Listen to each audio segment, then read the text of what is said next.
sa hirap ng buhay ngayon, kahit na nandito yung tao sa malapit sa atin, ay may mas mura doon ng piso sa talipapa or sa ibang lugar, pupuntahan talaga yan dahil nga gusto ng tao magtipid.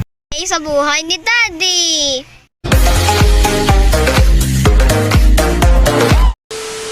Kumusta mga idol at mga kasari, no? Welcome po ulit sa aking channel, Daddy Godo Vlogs. Ayan, kasama ko si Commander, no? Matagal kami hindi magkasama sa vlog. And siyempre, ay kumusta kayong lahat dyan, no? Mainit ngayon ang panahon. And kagagaling lang namin doon sa labas, no? And meron kaming importanteng lakad. Ang oras ngayon ay 11 na ng umaga.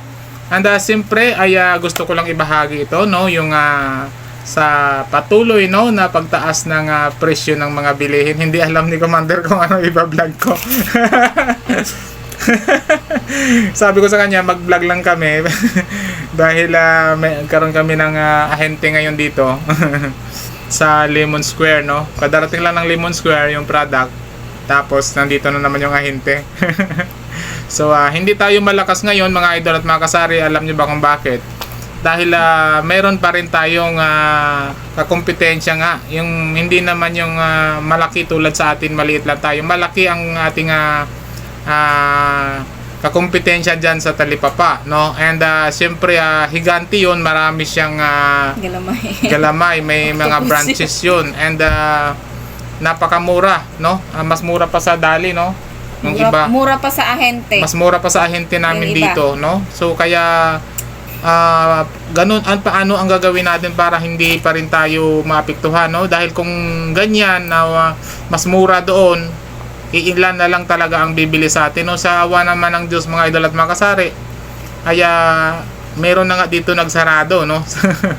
Dahil walang pondo. Kaya nga ito yung kakapanood ko lang ng vlog ni Idol Lionel 97 vlog, ay meron siyang mga raming source of income, no? May babuyan pa siya, meron pa siyang palayan, no? Nagtatrabaho pa siya, may sari-sari store pa siya, may YouTube pa siya, no? Ng 22 subscribers pa yan, no? Saludo talaga tayo dyan kaya Idol Lionel 97 vlog. And sana ay darating ang panahon na makakasama ko sa baso yan si Idol 97 na Lionel Lionel 97 vlog, no? Shout out sa iyo, idol. And siyempre ay hindi natin basta-basta tayo na kung nakikita niyo mga idol ay hindi na talaga tayo napakaraming items, no? Hindi lagi lahat ay puno ang ating tindahan, no? Dahil nga ay matutulog lang talaga ang pera natin, no? Dahil hindi naman tayo ganun kalakas ang bentahan. Medyo may mga customer pa rin tayo na marami-rami na pumupunta sa atin pero hindi ganun kadami rin ang binibili nila sa atin, no? Kapag ka ganun mga idol ay laylo muna tayo. Hindi naman talaga tatagal yan. And maano din yan, no? Magkakaroon din ng maayos yan yung yung sa panahon lang din yan mga idol, hindi yan forever na ganun. Kaya marami tayong mapagdaanan sa sari-sari store, no? Marami tayong mapagdaanan sa ating negosyo, anumang negosyo yan. Kaya talagang gagapangin natin yan, no? And siyempre tsasagain natin talaga na hindi tayo mag-close, hindi tayo mawala ng business, no? Dahil nga kaya darating ang panahon na hindi tayo magiging malakas, darating ang panahon na hindi tayo magiging mabenta, no? Ang mga customer ay magkakaiba na, and then may mga tatayunan ng mga iba't ibang mga business, no? So diskarte lang yan mga idol para magiging matibay talaga ang ating pundasyon, no? Meron pa rin talaga tayong tinatawag na goal, and siyempre meron tinatawag tayo na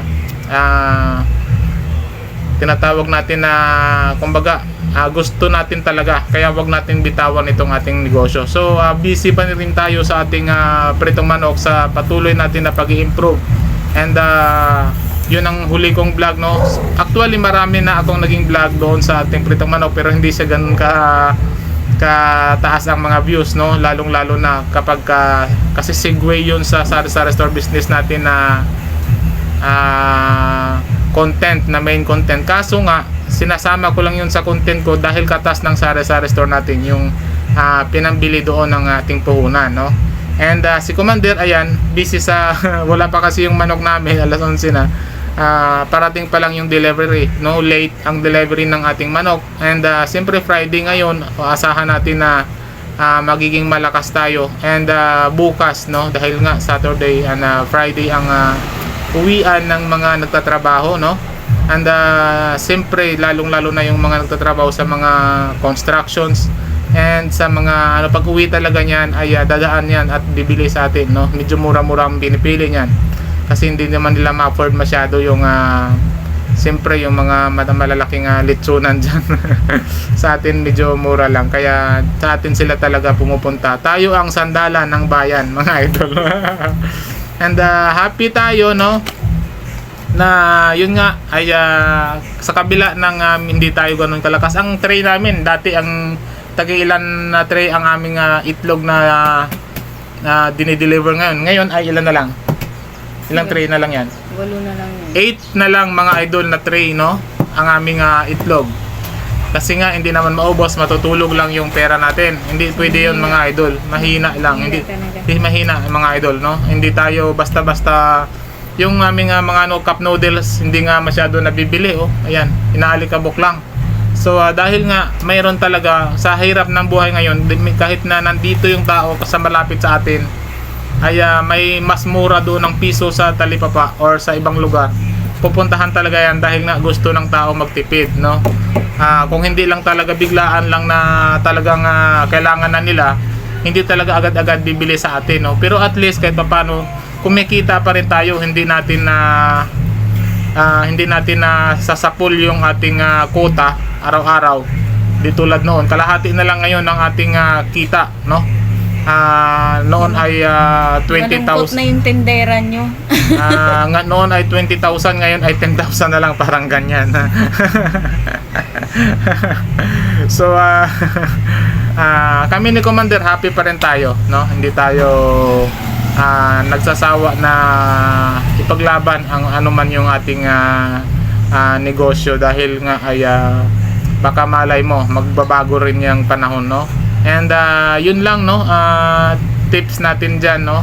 Magpakatatag lang tayo sa kabila ng mataas din kasi na presyo ng mga bilihin, kaya mahina din ang tindahan natin. Pero nakikita ko sa ibang mga vlog, no, ng sari-sari store, malakas din yung mga tindahan nila, hindi naman ganun kahina. Baka siguro bare months na ngayon, kaya ito sa amin sana ay lumakas tayo ngayong bare months na, no, dahil nga kaya medyo marami na pera mga tao, masigla na, panay ang pa-music at panay ang pa-videoke dito sa amin, no.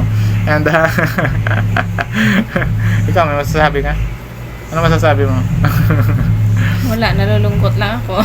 Ba't ka nalulungkot? Sige na, sabihin mo. Ayoko. Ha? Nalulungkot daw si Commander kasi hindi yata daw nakaisa. So yun, mga idol, no, ay ating anuhin natin yung ating sari-sari store, no. Alagaan pa rin natin sa kabila ng huwag tayong tinatamad. Nakikita ko, Commander, tinatamad, parang ano. Tinatamad na ako, no, wala na ng gana. Kasi wala nang laman. So yun lang, no, and patuloy tayong magsikap pa rin, no. Mabuti na lang ay hindi lang ang isa natin yung ating pinagkakitaan, meron tayong another source of income para at least mahina man yung isa ay meron nagpo-provide sa kabila, meron sa kabila, no, para hindi tayo mapiktuhan ng husto. Ganun pa rin yung ating pamumuhay. And yun lamang, mga idol at mga kasari, no.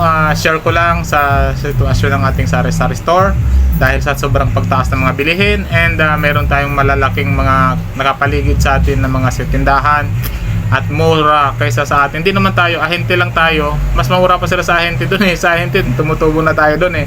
So kung mas mura pa sa ahente, wala na. Ano na ano nang mangyayari sa atin, no? So kaya patuloy pa rin tayo hanggat may bumibili sa atin, no? Hanggat may bumibili naman, eh. Laban lang, hindi naman nasisiro. Oo, marami pa rin naman bumibili. Mayroon pa rin talaga. Kaya laban pa rin, laban. Kailangan natin talagang wag natin sukuhan yung ating pinagumpisahan. So yun lamang, maraming salamat. 10 minutes na naman. At siyempre maraming salamat din sa mga OFW dyan. Maraming nag-subscribe sa akin na bago, yung mga OFW natin dyan. And 2K mahigit na tayo, no? Ako hindi ako mahilig mag-subscribe, no? Kung sino yung lumalapit sa akin at nag-comment, sureball ka agad yun na sinasubscribe ko, basta legit lang yung kanyang account. So God bless, mabuhay tayo mga Pilipino. Bye bye.